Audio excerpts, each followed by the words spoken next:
بسم الله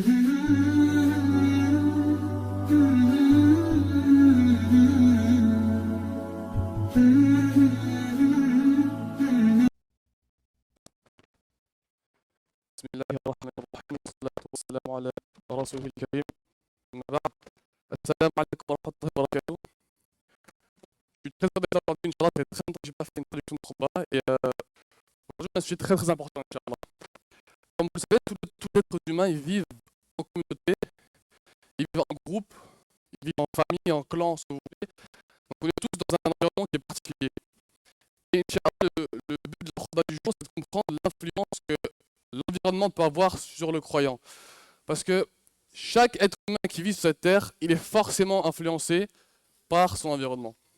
Et pour étayer ce point, c'est que le prophète sallallahu alayhi wa sallam, il a dit que l'exemple d'une fréquentation, elle est comparable à un parfumier ou à un chaudronnier dans le sens. Le parfumier, quoi qu'il arrive, c'est un khir chez lui, parce que si je vais chez un parfumier, soit je sens une bonne odeur, soit j'achète du parfum, soit je repars chez moi avec une bonne odeur sur moi. Donc quoi qu'il arrive, c'est du khayr. Et le chaudronnier, lui, il travaille dans les chaudrons, donc c'est chaud, c'est du fer, c'est du feu. Si je vais chez lui, je peux me brûler, ou alors je peux me brûler mon vêtement ou sentir une mauvaise odeur. Et le prophète sallallahu alayhi wa sallam, il compare ça à l'amitié, ou à la fréquentation. Donc c'est-à-dire que nous, à chaque fois qu'on fréquente une personne, elle va avoir un impact sur notre cœur, qu'on le veuille ou non. L'homme, il change qu'on le veuille ou non. Et l'homme, il change de deux manières. Soit c'est lui qui change la situation, soit c'est lui qui est changé par la situation. Et dans un hadith, le prophète sallallahu alayhi wa sallam, il a dit, dans le sens, celui qui voit un munkar, celui qui voit quelque chose qui est blâmable, qu'il le change par sa main, dans le sens qu'il le change physiquement. S'il ne peut pas, qu'il le fasse avec sa langue, par la parole. Et s'il ne peut pas, qu'il le fasse par son cœur. On comprend très bien, ça veut dire quoi la main et la langue. C'est-à-dire que c'est une action qui est physique où on parle. Mais ça veut dire quoi par le cœur? Ça veut dire quoi? Ça veut dire que je dois ressentir dans mon cœur de la gêne, de la répulsion. Donc, je prends un exemple, mettons que je marche dehors comme ça, et qu'il y a une voiture qui passe à fond, et au feu rouge, il s'arrête comme ça, et là la musique à fond, comme ça, il a du rap comme ça à fond. Moi, j'entends la musique. Il y a deux solutions. C'est soit mon cœur, je vais me dire au fond de moi, je vais me dire, la musique c'est interdit, ça nuit au cœur, ça éloigne d'Allah, qu'Allah me préserve, je vais pas écouter, je vais essayer d'avancer. Soit dans mon cœur, je me dis, ah, c'est quand même du bon son, genre, c'est haram, mais c'est quand même du bon son, là. Donc ça va m'impacter, en fait. Mon cœur, il va changer. Et au fond de moi, je dois me dire, il faut que mon cœur travaille, il faut que mon environnement me travaille, jusqu'à ce que quand je vois une chose qui est blâmable, mon cœur le change au minimum. Et dans le Coran, Allah, il donne un exemple qui est très très fort, subhanallah. Il parle justement de l'environnement et l'impact que cet environnement a sur les gens. Allah, dans le Coran An-Nur, il dit, بعد أعوذ بالله من الشيطان الرجيم في بيوت أذن الله أن ترفع ويذكر فيها اسمه يسبح له فيها بالغدو والآصال. Allah dit dans le sens du verset, dans des maisons, donc les mosquées, qu'Allah a permis qu'on élève et dans lequel son nom est glorifié. Et donc Allah dit, il est glorifié matin et soir. بالغدو والآصال. Après Allah dit, رجال لا تلهيهم تجارة. Des hommes que des hommes qui ni le commerce, ni les transactions ne distraient du rappel d'Allah.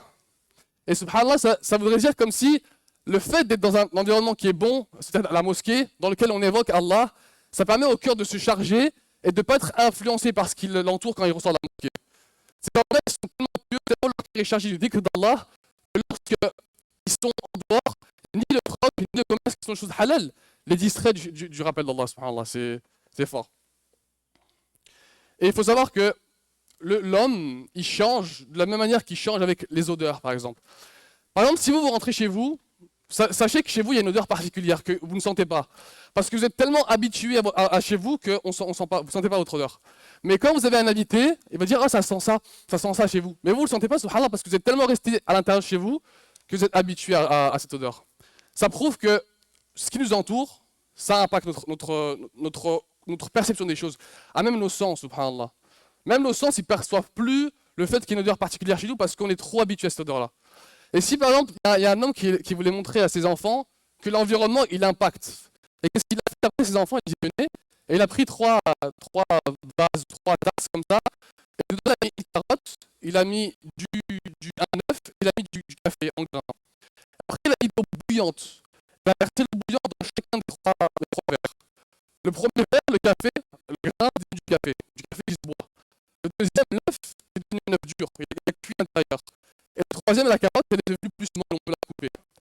Ça prouve que trois choses qui étaient totalement différentes, avec un même élément, ils ont changé totalement leurs caractéristiques, leurs conditions. Donc nous, il ne faut pas croire que alhamdoulilah, on est capable. Non. Il faut savoir que même les prophètes, même les pieux, ils se méfient de l'environnement. Yusuf, qu'est-ce qu'il a fait quand la femme l'a invité à faire zina? Qu'est-ce qu'il a fait? Il est resté là? Non. Il s'est enfui de la chambre. Parce qu'il savait pertinemment que s'il était dans le royaume de Zulaykha, forcément sa nature humaine allait prendre le dessus. Donc il a fui les conditions qui le mèneraient à sa perte en sortant de la chambre du palais. Et c'est un prophète. C'est un homme à qui Allah a permis d'être le petit-fils d'un prophète et le fils d'un prophète. Et parmi les véridiques. Ça prouve que nous qui ne sommes pas des prophètes, c'est encore plus intense pour nous. Surtout dans un pays dans le Canada dans lequel, lorsqu'on sort, l'environnement est contre nous, l'environnement n'est pas propice à la foi, l'environnement n'est pas propice à la quiétude du cœur. Tout ce qui nous entoure, c'est difficile. On nous parle tout le temps d'acheter, de loyer, et les taxes, et fais tes études, et fais ci. C'est des choses qui sont bien, on doit être dans la société, mais c'est des choses qui nous prennent la tête, qui nous prennent tout notre temps, si bien qu'on peut oublier pourquoi on est là, et c'est pourquoi on se rappelle l'importance du dhikr d'Allah. Comment le dhikr, il rappelle, et comment le dhikr, il fait changer les cœurs, comme on l'a dit avec la sourate An-Nur.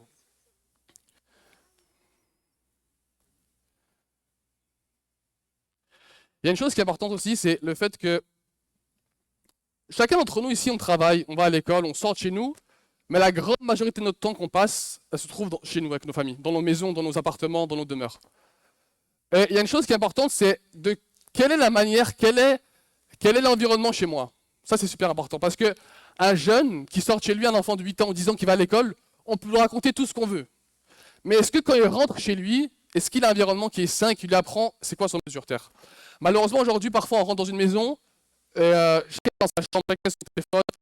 Ils ont même fait une expérience, vous savez ce qu'ils ont fait, ils ont interverti deux pères. Ils ont pris une famille américaine, je crois, et pendant que les enfants ils mangeaient, ils ont pris le père est sorti de la maison, et ils ont mis un homme qui n'a rien à voir avec le père.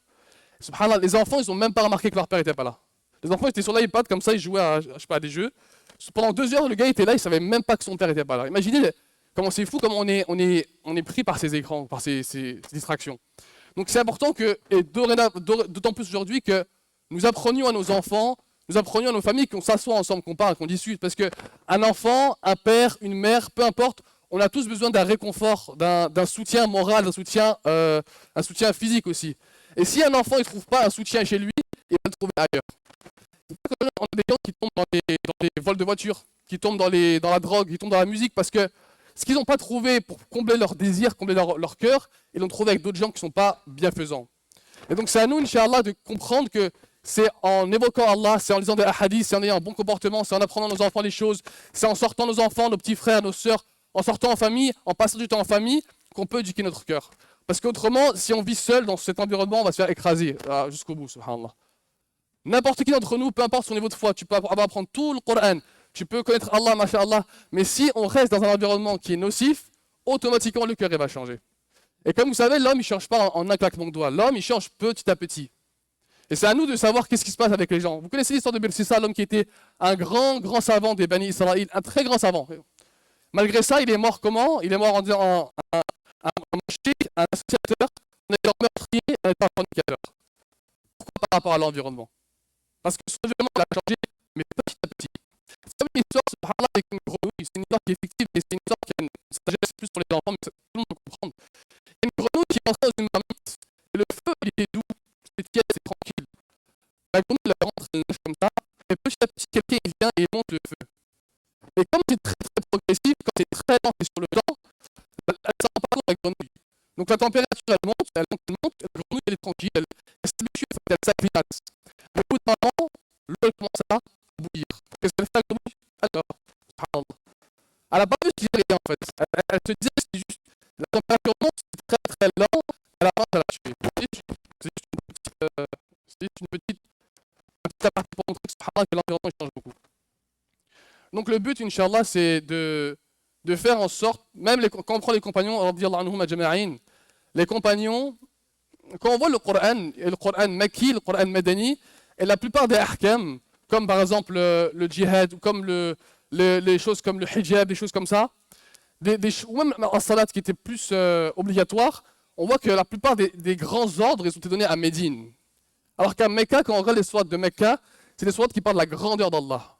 Pourquoi Allah il révèle des sourates qui parlent de sa grandeur? C'est pour que les cœurs s'imprègnent de ça, subhanallah.